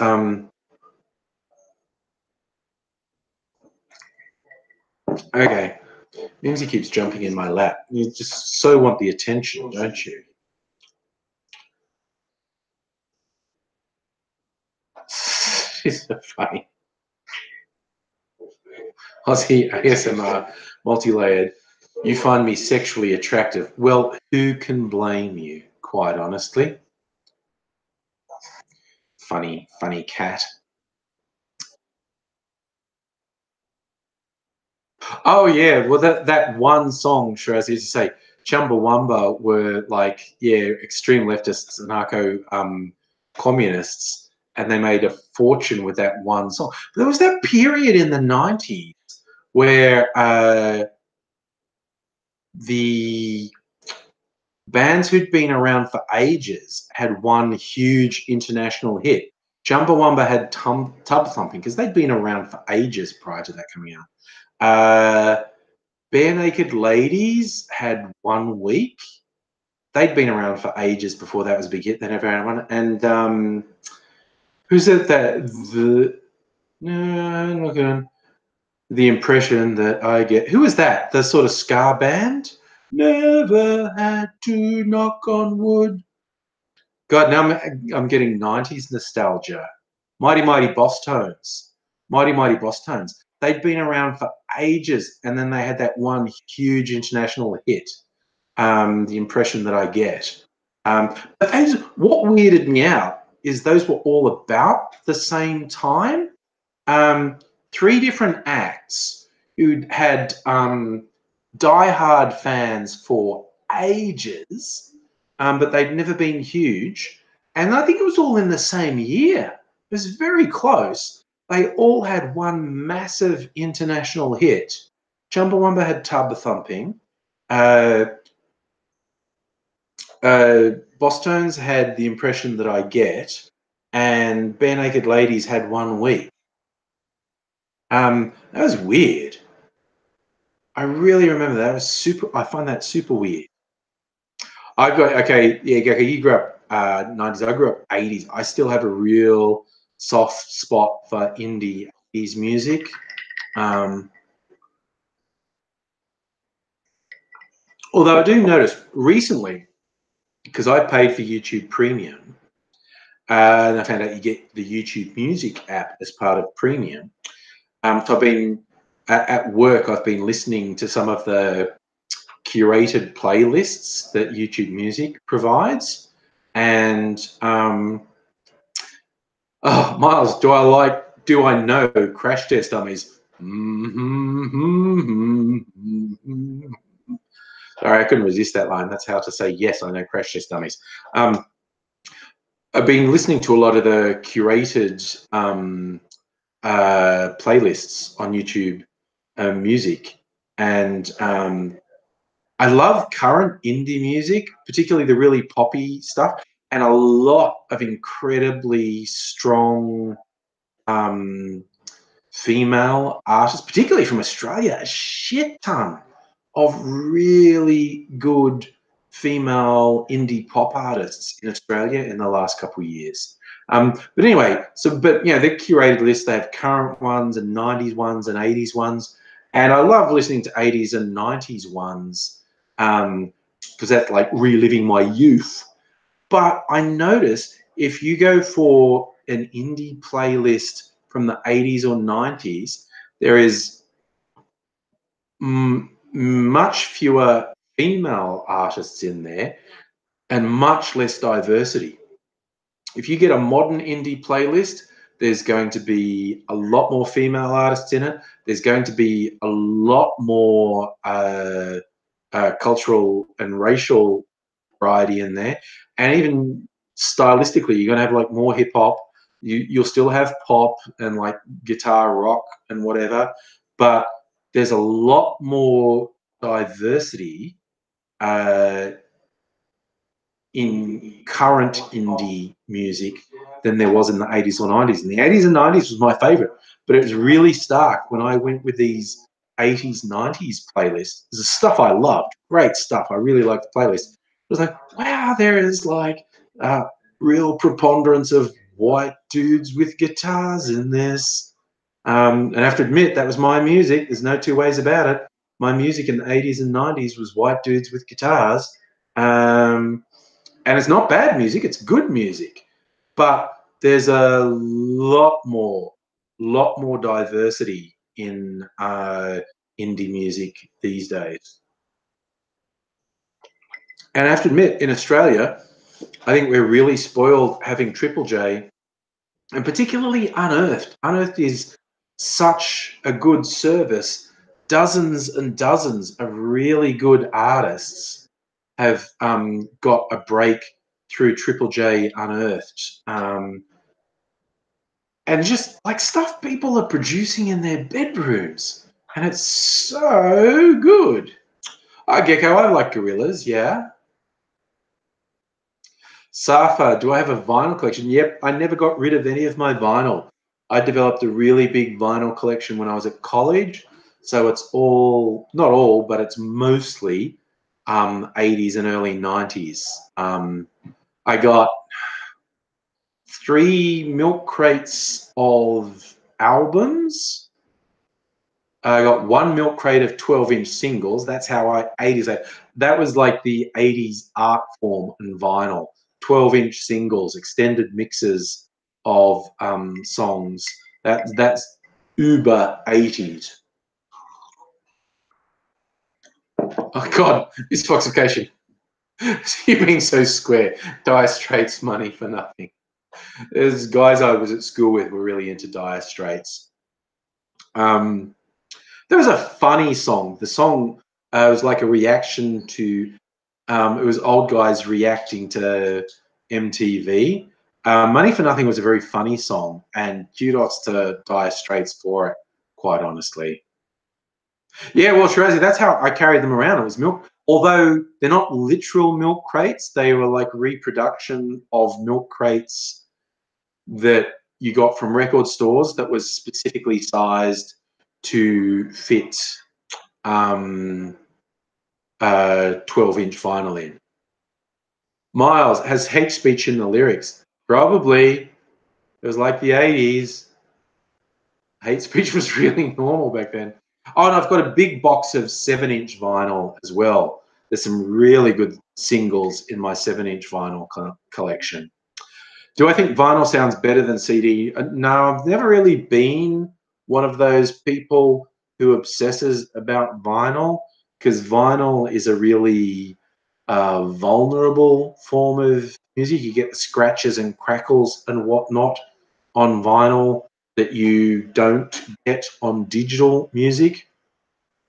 But mind you, some digital music is compressed in such a way that it doesn't sound as good, doesn't sound as rich as it sounds on vinyl. But that's all down to the compression technology used in the digital. So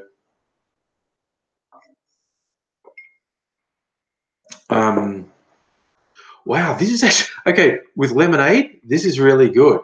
So it's vodka and my blood orange shrub and a bit of lemonade. That's a really refreshing drink.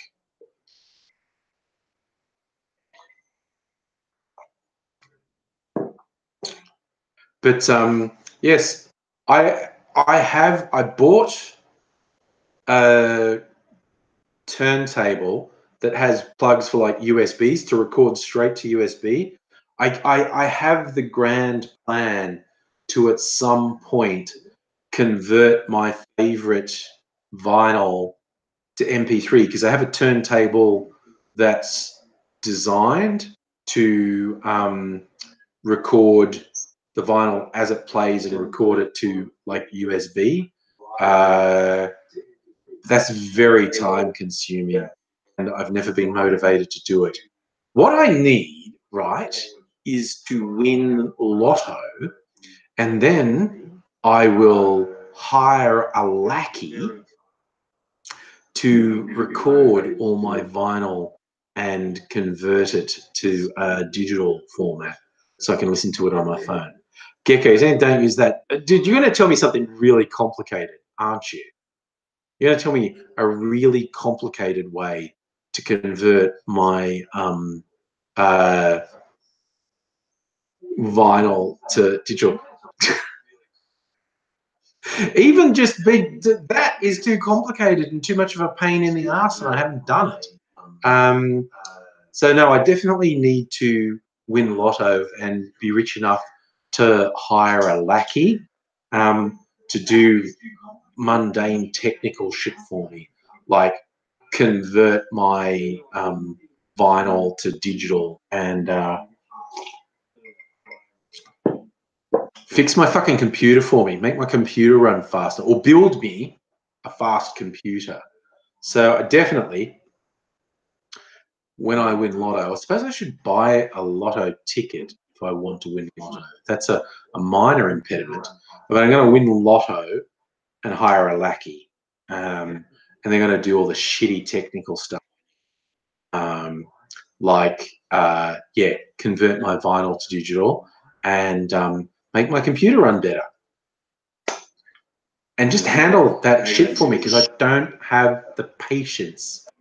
I don't have anything on VHS I want to convert to DVD. I know there are various ways to do that. It's just, yeah, I've never really had anything on VHS I want to save.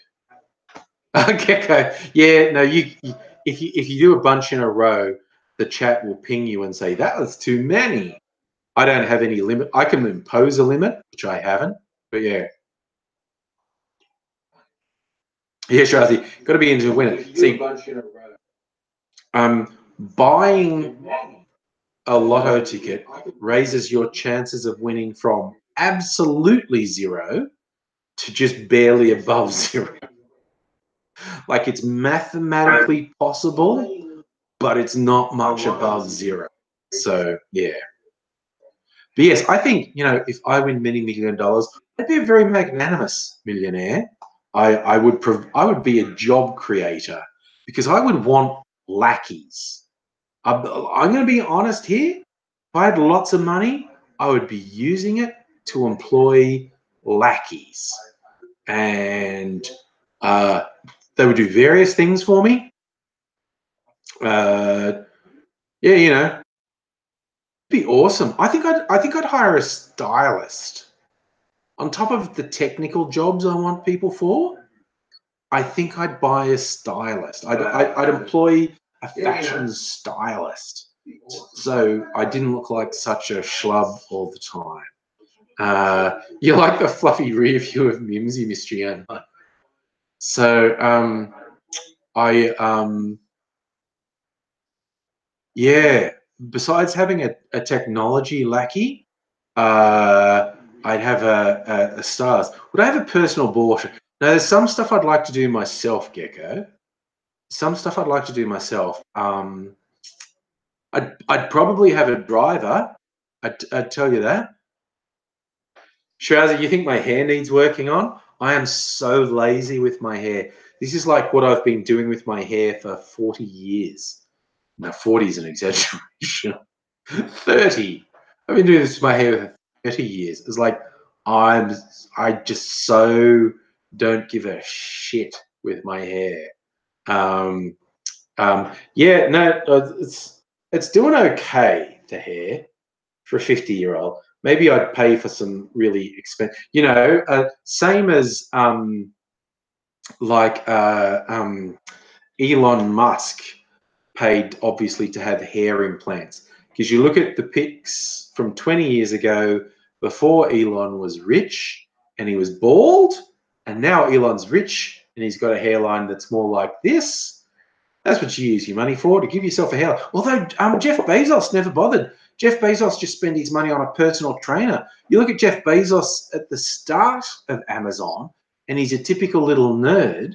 And now Jeff Bezos, he's still like a bald nerd, but he's like super buff. He spent all his money on a personal trainer.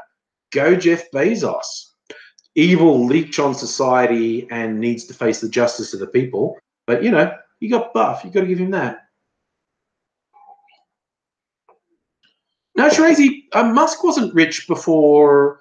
You look at pictures of Musk when he was starting up PayPal, and look at okay, they were well off. They were born into money, but before they got super rich. So Musk before PayPal took off, and Bezos before Amazon took off. Now Bezos is all jacked. Yeah, okay, my teeth are okay. I go to the dentist pretty regularly.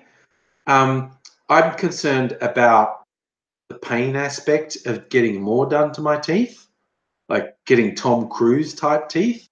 I'm not really into that. But yeah, I definitely have someone be my personal stylist.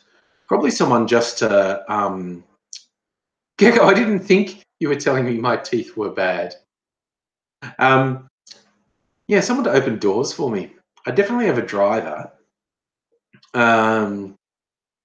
But oh yeah, Shirazi. That's why I made the video about the Caitlyn Jenner as a younger self-made billionaire. She's not a billionaire for a start. She doesn't own $1 billion. That's a lie. That's a straight up lie. Um, but and then the self-made part is a fucking lie as well. She was born into wealth. She's been propelled by a fucking industrial capitalist machine. So she's neither a billionaire nor self-made. Oh yeah, Gecko. I'm much better with a dentist than I used to. But you know, like getting implants and stuff where they grind your teeth down, and I just I have a hard time wrapping my head around that. That's what I do. Yeah. So yeah, that's all a bit troubling to me. But I don't know whether other things I'd do if you know I had a stupid amount of money. I'd have my technology lackey and my stylist and my driver. No, I'm not going to have a executive ball washer. There's some stuff I like to do on my own. But yeah, it's fun to just have these weird flights of fancy stuff that's never going to happen because I wasn't born into money. Yeah, everyone. Oh my God, the number of when you see every single one of those articles about, you know, because like a younger people, generations younger than me, who are way behind the 8 ball with the way the economy's gone to shit. And you go, here's a 20-something who has 3 investment properties and they're self-made. And you go, really? How far do I have to get into the article before I find out their grandparents left them $100,000 or they've been living rent-free in their incredibly rich parents' mansion while they saved up the money for investment properties? It is always the case. It is always the case that these ridiculous articles that go on about, look at this self-made 20-something with their property empire. They're not self-made. They're always born into privilege and they've always been supported by family. You just want to punch their lights out. No, Safra, I never had braces. My teeth are actually pretty goddamn straight for someone who never had braces. Yeah, Gates and Dell came from money. They made much more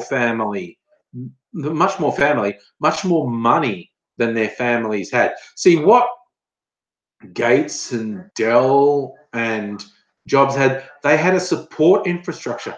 They could afford to take risks and be working without a salary because they could always fall back on their family. And when there are other people who don't have family wealth to fall back on, so they have to take salary positions, otherwise they can't fucking live. It's different. This is why it really shits me when they talk about these self-made people. Someone who's been very big in Silicon Valley since the 90s. I'm trying to remember his name, but he is of Indian extraction, and he's very sort of pro Silicon Valley, pro capitalism, and whatnot. And he had a thing the other day. People said, like, what do you think are the traits required to be successful in Silicon Valley? And he said, okay, first, be white and born into money, because the overwhelming majority, like 90+% of people who are successful, quote unquote, entrepreneurs are white, male, born into privilege. There are very few exceptions. Very, very, very, very few exceptions. Safa, what do I think about family trusts? Again, tax evasion. The idea that the majority of wealth in the West is controlled by people who didn't earn it. They inherited it. That's bullshit. That's where the idea of merit, capitalism rewards performance and merit. Huh? No, it doesn't. This crony capitalism is a fucking criminal enterprise and exploits millions of people for the benefit of dozens of people. It's fucking scummo. Look, okay, here's the thing. Gecko, a fixer-upper house in Silicon Valley.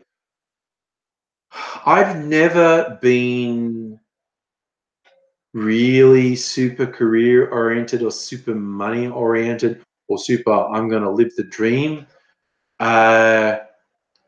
And in retrospect, it's like, God, I missed so many opportunities because I didn't give a shit about owning a house. I didn't give a shit about building wealth. Even as recently as the 90s, if I had got into property, just in Melbourne, let alone Silicon Valley, where it's gone completely haywire since the 90s, even just in Melbourne,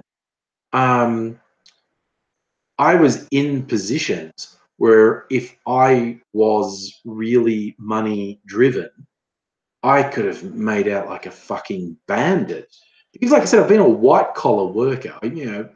Grew up, my dad ran his own business, and I'm from one of 10 kids in a Catholic family in a town. So I grew up not in wealth, but after uni, I did go into white collar jobs. If I had been at all driven in those areas to, I want to be a capitalist success and property owners, I could have made a fucking killing, but I've just pissed about and had a good time, and so I have no assets. I'm a catch, ladies. That's a weird note to end on. This foxification, there is a good exception. Oprah came from nothing. Although I do remember, I think it is an old Chris Rock routine, because it's when Bill Gates was at his peak. So it's probably at least 10 years old. Old Chris Rock routine where he's talking about the truly rich are white exploiters. And he said, whenever I bring this up, people bring up Oprah. They go, look at Oprah. She's a black woman, came from nothing. Look at all the money she made. And he says, give me a break. If Bill Oprah only had Oprah's money, he'd kill himself. Such a funny line. This is like from about 10 years ago. It's just like, if Bill Gates only had Oprah's money, he'd kill himself. Like, okay. Yeah, harsh but fair. All right, Mimsy, you want to say good night to these people? It's just past 10 o'clock. So I'm going to say good night. Say good night. Good night. Good night, everybody. Mimsy says good night. Mimsy says good night. She's being remarkably tolerant of me doing this to her. You've been sitting on my knee for a while. You're fine, aren't you? All right, you can go now. Yes, yes, yes. I'm going to go too. She still hasn't got off my lap. That's okay. So yes, I am going to go bye-byes. So I hope all you fine people look after yourselves. Thank you so much for joining me again. It's always fabulous to have your company for a couple of hours. We did our normal, wide-ranging and rambling conversation, which I love. At 6 a.m. and you're saying good night, Gecko. This is the way it goes sometimes. We're all in different time zones. Yeah, look after yourselves. I hope to see you again soon. Like I said, I might have Aidsy over tomorrow, so we might get a video out of that. I know he actually likes doing live streams. So I don't know, might get a live stream in the middle of the day tomorrow. Who knows? Weirder things have happened. But I don't have to go to work. As Miles says, everyone have a good one. Look after yourselves. You're all fabulous. I hope to see you again soon. And I will say bye for now.